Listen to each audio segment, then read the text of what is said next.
Hello നമസ്കാരം, welcome back to my channel. അപ്പോൾ ഇന്നത്തെ ഈ ഒരു വീഡിയോയിൽ നമ്മൾ ഡിസ്കസ് ചെയ്യാൻ പോകുന്നത് നമ്മളുടെ 2025 ജൂൺ എക്സാമിന് വേണ്ടിയിട്ട് എപ്പോഴാണ് നമുക്ക് അപ്ലൈ ചെയ്യാൻ വേണ്ടി സാധിക്കുക. പലർക്കുള്ള ഡൗട്ടാണത്. അതുപോലെ തന്നെ ആർക്കൊക്കെയാണ് ഈ ഒരു എക്സാം എഴുതാൻ പറ്റുക, അതുപോലെ നമ്മളുടെ അസൈൻമെൻറ്റിൻ്റെ ലാസ്റ്റ് ഡേറ്റ് എപ്പോഴാണ്, ഈ ഒരു അസൈൻമെൻറ്റ് എങ്ങനെയാണ് ഡൗൺലോഡ് ചെയ്യേണ്ടത്, വാലിഡിറ്റി നോക്കേണ്ടത് എങ്ങനെയാണ്, അങ്ങനെയുള്ള ഓരോ കാര്യങ്ങളും ഈ ഒരു വീഡിയോയിൽ ഉൾപ്പെടുത്തിയിട്ടുണ്ട്. അപ്പോൾ വീഡിയോ മുഴുവനായിട്ട് നിങ്ങൾ കാണുക. 2025 ജൂൺ എക്സാം എഴുതാൻ പറ്റുന്നവർക്ക് ആരൊക്കെയാണ് എന്നുള്ളത് നമ്മൾ ഓൾറെഡി പറഞ്ഞിട്ടുണ്ട്. അപ്പോൾ പിന്നെയും ഒന്നുകൂടി ഒന്ന് റിപ്പീറ്റ് ചെയ്യാം. അതായത് 2024 ജൂൺ സെഷനിൽ അഡ്മിഷൻ എടുത്തിട്ട് ഫ്രഷ് അഡ്മിഷൻ എടുത്തിട്ടുള്ള PG UG അതുപോലെ തന്നെ സർട്ടിഫിക്കറ്റ് പ്രോഗ്രാം എന്നിവ എടുത്തിട്ടുള്ള ആൾക്കാർക്കും, അതുപോലെ തന്നെ അതിനു മുമ്പ് അഡ്മിഷൻ എടുത്ത് 1 ഇയർ കംപ്ലീറ്റ് ആയ ആൾക്കാർക്കും, അതുപോലെ സെമസ്റ്റർ വൈസിൽ ന്യൂ അഡ്മിഷൻ 2025 ജാനുവരി ടൈമിൽ ന്യൂ അഡ്മിഷൻ എടുത്തവർക്കൊക്കെയാണ് ഈ ഒരു എക്സാം എഴുതാൻ വേണ്ടിയിട്ട് എലിജിബിൾ ആയിട്ടുള്ളത്.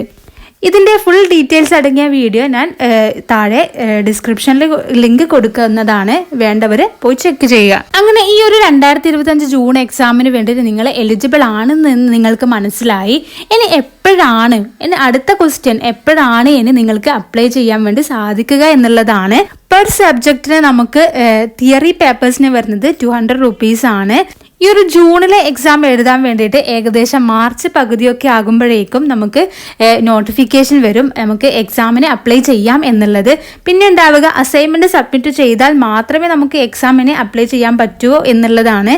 അതായത് അസൈൻമെൻറ്റ് സബ്മിറ്റ് ചെയ്യുന്നതിന് മുമ്പ് തന്നെ നമുക്ക് എക്സാമിന് വേണ്ടിയിട്ട് അപ്ലൈ ചെയ്യാം.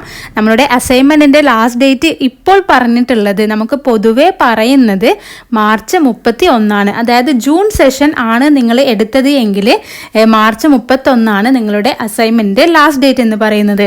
ഈ ഒരു അസൈൻമെൻറ്റിൻ്റെ ലാസ്റ്റ് ഡേറ്റ് എന്ന് പറയുന്നത് എക്സ്റ്റെൻഡ് ചെയ്യാറുണ്ട്. അതായത് മാർച്ച് 31 എന്നുള്ളത് ഏപ്രിൽ മെയ് പകുതി വരെയൊക്കെ സാധാരണ പോവാറുണ്ട്. എന്നാലും മെയ് വരെ നിങ്ങൾ വെയിറ്റ് ചെയ്യാൻ പാടില്ല.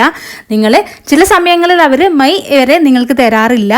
ഏപ്രിൽ ലാസ്റ്റ് വരെ നിങ്ങൾക്ക് മാക്സിമം വെയിറ്റ് ചെയ്യാവുന്നതാണ്. ആ ഒരു ടൈമിനുള്ളിൽ നിങ്ങൾ അസൈൻമെൻറ്റ് സബ്മിറ്റ് ചെയ്യണം. അസൈൻമെൻറ്റ് എന്ന് പറയുന്നത് ഈ ഒരു നമ്മളുടെ ഇഗ്നോയിൽ വളരെ പ്രധാനപ്പെട്ടതാണ്. കാരണം അസൈൻമെൻറ്റിൻ്റെ 30% നമ്മുടെ എക്സാം തിയറി പേപ്പറിൽ നമ്മൾ വാങ്ങിയിട്ടുള്ള 70% ആഡ് ചെയ്തിട്ടാണ് നമുക്ക് ലാസ്റ്റത്തെ ഗ്രേഡ് കാർഡ് വരുന്നത്. അതുകൊണ്ട് തന്നെ ഈ ഒരു രണ്ടിനും, അതായത് അസൈൻമെൻറ്റിനും അതുപോലെ തന്നെ തിയറി പേപ്പറിനും നമ്മൾ പാസ്സായാൽ മാത്രമേ, സെപ്പറേറ്റ് ആയിട്ട് പാസ്സായാൽ മാത്രമേ നമുക്ക് കോഴ്സ് കംപ്ലീഷൻ നടക്കുകയുള്ളൂ. അപ്പോൾ അസൈൻമെൻറ്റും ആരൊക്കെ സബ്മിറ്റ് ചെയ്യണം എന്നുള്ളത് നമ്മൾ ഓൾറെഡി പറഞ്ഞിട്ടുണ്ട്. അതുപോലെ തന്നെ അസൈൻമെൻറ്റ് എന്ന് പറയുന്നത് നമ്മൾ ഒരു തവണ മാത്രം സബ്മിറ്റ് ചെയ്താൽ മതി. അതായത് നിങ്ങൾ 2024 ഡിസംബർ എക്സാമിന് എഴുതാൻ വേണ്ടിയിട്ട് നിങ്ങൾ അസൈൻമെൻറ്റ് സബ്മിറ്റ് ചെയ്തു, പക്ഷേ നിങ്ങൾ എക്സാം എഴുതിയില്ല എന്നാണെങ്കിൽ നിങ്ങൾ പിന്നെയും അസൈൻമെൻറ്റ് സബ്മിറ്റ് ചെയ്യേണ്ടതില്ല. നിങ്ങൾ ഒരു കോഴ്സിന് ഒരു തവണ മാത്രം അസൈൻമെൻറ്റ് സബ്മിറ്റ് ചെയ്താൽ മതി. ഇപ്പോൾ നമുക്ക് എക്സാമിന് അപ്ലൈ ചെയ്യാൻ പറ്റുക മാർച്ചിലാണ്. മാർച്ച് അവസാനത്തോടെയാണ് അതിനുള്ള നോട്ടിഫിക്കേഷൻ വരിക എന്ന് പറഞ്ഞു. ആ ഒരു ടൈമിൽ തന്നെ നിങ്ങൾ ലാബിന് വേണ്ടിയിട്ടും അതുപോലെ തന്നെ പ്രാക്ടിക്കൽസിന് വേണ്ടിയിട്ടുള്ള നിങ്ങൾ എക്സാം അപ്ലൈ ചെയ്യണം. എന്നാൽ മാത്രമേ നിങ്ങൾക്ക് ആ ഒരു ലാബ് എക്സാമുകളൊക്കെ നടക്കുകയുള്ളൂ. അത് തിയറി എക്സാമിൻ്റെ കൂടെയല്ല നടക്കുക, അത് പിന്നീടാണ് ഉണ്ടാവുക. അത് ഓരോ സ്റ്റഡി സെൻറ്റേഴ്സും അതുപോലെ തന്നെ റീജിയണൽ സെൻറ്ററും തീരുമാനിക്കുന്നതാണ് ആ ഒരു എക്സാമിൻ്റെ എന്ന് പറയുന്നത്. നമ്മൾ ഈ ഒരു എക്സാമിന് അപ്ലൈ ചെയ്യുന്ന അതിനു മുമ്പ് തന്നെ നമുക്ക് ടെൻറ്റേറ്റീവ് ആയിട്ടുള്ള ഡേറ്റ് ഷീറ്റൊക്കെ വരാറുണ്ട്. അതായത് നമുക്ക് എക്സാം ഏതൊക്കെ ഡേറ്റിലാണ് വരുന്നത് എന്നുള്ളത് നമുക്ക് മുൻപേ അറിയാൻ വേണ്ടി സാധിക്കും. എന്നാൽ പിന്നീട് അതിൽ ചില ചേഞ്ചസ് ഒക്കെ വരാറുണ്ട്. എന്നാലും സ്റ്റാർട്ടിംഗ് ഡേറ്റും എൻഡ് ഡേറ്റും ഒന്നും മാറാറില്ല. പിന്നെ നമുക്കുള്ളത് ഈ ഒരു എക്സാമിന് അപ്ലൈ ചെയ്ത് കഴിഞ്ഞു, അതിനുശേഷം നമുക്ക് ഹാൾ ടിക്കറ്റ് കിട്ടേണ്ടതുണ്ട്. സാധാരണയായിട്ട് നമ്മുടെ എക്സാം ഡേറ്റിൻ്റെ ഏകദേശം 15 to 20 ഡേയ്സിന് മുമ്പായിട്ട് നമുക്ക് ഹാൾ ടിക്കറ്റ് കിട്ടും. അതായത് നമ്മൾ എത്ര സബ്ജക്റ്റിന് അപ്ലൈ ചെയ്ത് നമുക്ക് അവിടെ തന്നെയാണോ സീറ്റ് ലഭിച്ചിട്ടുള്ളത്, അങ്ങനെയുള്ള കാര്യങ്ങളൊക്കെ അറിയുന്നത് ആ ഒരു ഹാൾ ടിക്കറ്റ് നോക്കുമ്പോഴാണ്. അപ്പോൾ ആ ഒരു ഹാൾ ടിക്കറ്റ് ഡൗൺലോഡ് ചെയ്തിട്ട് വേണം നമ്മൾ എക്സാമിന് വേണ്ടിയിട്ട് പോകാൻ വേണ്ടിയിട്ട്. അങ്ങനെ എക്സാമിൻ്റെ നോട്ടിഫിക്കേഷൻ വന്നാൽ മാർച്ച് അവസാനം തന്നെ നിങ്ങൾ വരികയാണെങ്കിൽ നിങ്ങൾ പെട്ടെന്ന് തന്നെ എക്സാമിന് വേണ്ടി രജിസ്റ്റർ ചെയ്യാൻ വേണ്ടി ശ്രദ്ധിക്കണം. കാരണം അങ്ങനെ ചെയ്യാതിരുന്നാൽ അവസാനം നിങ്ങൾ വിചാരിക്കുന്ന സ്ഥലത്ത് നിങ്ങളുടെ നിയറസ്റ്റ് ആയിട്ടുള്ള സ്ഥലങ്ങളിൽ സീറ്റ് ഫുള്ളാവുകയും നിങ്ങൾക്ക് അവിടെ എക്സാം എഴുതാൻ വേണ്ടി സാധിക്കാതെയാവും. അങ്ങനെ ഒരുപാട് കുട്ടികൾ കുറേ ദൂരെ പോയിട്ട് എക്സാം എഴുതേണ്ടതായിട്ടൊക്കെ വന്നിട്ടുണ്ട്. അപ്പോൾ നിങ്ങൾ നേരത്തെ തന്നെ ഇതൊക്കെ മുൻകൂട്ടി കണ്ട് പെട്ടെന്ന് തന്നെ നിങ്ങൾ എക്സാം രജിസ്റ്റർ ചെയ്യാൻ വേണ്ടി ശ്രദ്ധിക്കണം. ഇനി എങ്ങനെയാണ് അസൈൻമെന്റ് വാലിഡിറ്റി നോക്കിയിട്ട് ഡൗൺലോഡ് ചെയ്യുക എന്നുള്ളത് നോക്കാം. അതിന് ആദ്യം തന്നെ അസൈൻമെന്റ് ലഭിക്കുവാൻ വേണ്ടിയിട്ട് നിങ്ങൾ ഇഗ്നോയുടെ ഒഫീഷ്യൽ വെബ്സൈറ്റിലോട്ട് പോവുക. അവിടെ 3 ബാറായിട്ട് കാണാം. ആ ഒരു 3 ബാറിൽ ക്ലിക്ക് ചെയ്യുമ്പോൾ സ്റ്റുഡൻറ് സർവീസസ് എന്ന് കാണാം. ആ ഒരു സ്റ്റുഡൻറ് സർവീസ് ഓപ്പൺ ചെയ്യുമ്പോൾ ഇതുപോലെയാണ് ഉണ്ടാവുക. അതിൽ ഡൗൺലോഡ്സിൽ ക്ലിക്ക് ചെയ്യുമ്പോൾ നമുക്കിതാ ഇതുപോലെ ഉണ്ടാവും. അതിൽ ഓൾഡ് അസൈൻമെന്റ് പോർട്ടൽ എന്ന് ക്ലിക്ക് ചെയ്യുക.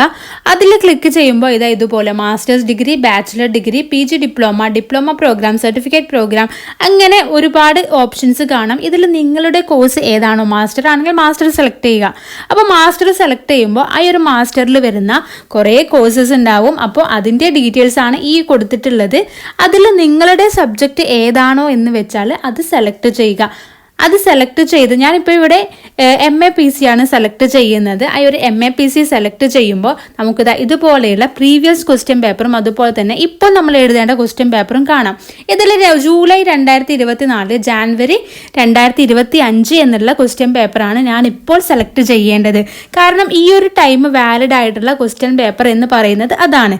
എന്നാൽ നിങ്ങൾക്ക് അങ്ങനെ ക്വസ്റ്റ്യൻ പേപ്പർ കണ്ടു, നിങ്ങൾ സെലക്ട് ചെയ്തു, എന്നാലും നിങ്ങൾക്ക് ഡൗട്ടാണ് ഇത് ഈ ഒരു ഈ സെഷനിൽ നമുക്ക് സബ്മിറ്റ് ചെയ്യാൻ പാടുണ്ടോ എന്ന് ഡൗട്ടാണ് എന്നുണ്ടെങ്കിൽ അവിടെ നിങ്ങളുടെ പ്രോസ്പെക്ടസിൽ അല്ലെങ്കിൽ നിങ്ങളുടെ ആ ഒരു അസൈൻമെൻറ്റ് നിങ്ങൾ സെലക്ട് ചെയ്യുമ്പോൾ അവിടെ സബ്മിഷൻ എന്നുള്ള ഒരു ഭാഗം നിങ്ങൾക്കുണ്ടായിരിക്കും. ആ ഒരു ഭാഗത്ത് നിങ്ങൾ വായിച്ചു നോക്കുകയാണെങ്കിൽ ഈ ഒരു അസൈൻമെൻറ്റ് ഏതൊക്കെ സെഷൻസിൽ നിങ്ങൾക്ക് എഴുതാം എന്നുള്ളതിൻ്റെ കൃത്യമായ ഒരു ഡീറ്റെയിൽസ് ഇവിടെ കൊടുത്തിട്ടുണ്ടാവും. അപ്പോൾ ഇവിടെ കാണാം ഫോർ ജൂലൈ 2024 സെഷനിലാണ് നിങ്ങൾ എങ്കിൽ 31 മാർച്ച് 2025 വരെ ഇത് വാലിഡ് ആണ്. അതുപോലെ തന്നെ അതിൻ്റെ താഴെ നോക്കുകയാണെങ്കിൽ ഈ ഒരു ക്വസ്റ്റ്യൻ പേപ്പർ എന്ന് പറയുന്നത് 13 സെപ്റ്റംബർ 2025 ഇനി വരുന്ന ഡിസംബറിലെ എക്സാമിന് വേണ്ടിയിട്ടും ഈ ഒരു ക്വസ്റ്റ്യൻ പേപ്പർ നിങ്ങൾക്ക് യൂസ് ചെയ്യാവുന്നതാണ്. അതായത് പൊതുവെ 2 തവണയുള്ള 2 സെഷൻസിലുള്ള ആൾക്കാർക്ക് ഒരേ ക്വസ്റ്റ്യൻ ആണ് മെയിനായിട്ട് ഉണ്ടാവുക. പക്ഷെ സെമസ്റ്റർ വൈസ് ഒക്കെ എക്സാം എഴുതുന്ന ആൾക്കാരുണ്ടായിരിക്കും. അപ്പോൾ അവർക്ക് ഈ ഒരു ക്വസ്റ്റ്യൻ്റെ ഡേറ്റ് മാറിയിട്ടുണ്ടാകും. അപ്പോൾ അവർക്ക് ഇപ്പോൾ വാലിഡ് ആയിട്ടുള്ള, അതായത് 2025 ജൂണിൽ നിങ്ങൾക്ക് സബ്മിറ്റ് ചെയ്യാൻ പറ്റും എന്നുള്ള ക്വസ്റ്റ്യൻ പേപ്പറാണ് നിങ്ങൾ സെലക്ട് ചെയ്യേണ്ടത്. അപ്പോൾ എല്ലാവർക്കും വീഡിയോ യൂസ്ഫുൾ ആയെന്ന് കരുതുന്നു. അപ്പോൾ എല്ലാ ഡേറ്റും ഞാൻ കൃത്യമായിട്ട് പറയാം. അതായത് നമ്മളുടെ അസൈൻമെന്റ് സബ്മിഷന്റെ ലാസ്റ്റ് ഡേറ്റ് എന്ന് പറയുന്നത് 31 മാർച്ച് ആണ്. അത് എക്സ്റ്റെൻഡ് ചെയ്യാറുണ്ട്. അതുപോലെ തന്നെ നമുക്ക് എക്സാമിന് വേണ്ടിയിട്ട് അപ്ലൈ ചെയ്യാൻ പറ്റുന്നത് നമുക്ക് മാർച്ച് ലാസ്റ്റോടൊക്കെ ആയിരിക്കും നോട്ടിഫിക്കേഷൻ വരിക. എന്തായാലും ഈ ഒരു ചാനലിൽ നിങ്ങൾക്ക് ആ ഒരു നോട്ടിഫിക്കേഷൻ വന്നാൽ എന്തായാലും അറിയിക്കുന്നതായിരിക്കും. അതിൻ്റെ ലാസ്റ്റ് ഡേറ്റ് എപ്പോഴാണ് വരുന്നത്, എങ്ങനെയാണ് എക്സാമിന് വേണ്ടിയിട്ട് അപ്ലൈ ചെയ്യേണ്ടത് എന്നുള്ള എല്ലാ കാര്യങ്ങളും ഇതിൽ നമ്മൾ അറിയിക്കുന്നതായിരിക്കും. അപ്പോൾ നിങ്ങൾക്ക് വീഡിയോ യൂസ്ഫുൾ ആയെങ്കിൽ please subscribe to my channel and thank U.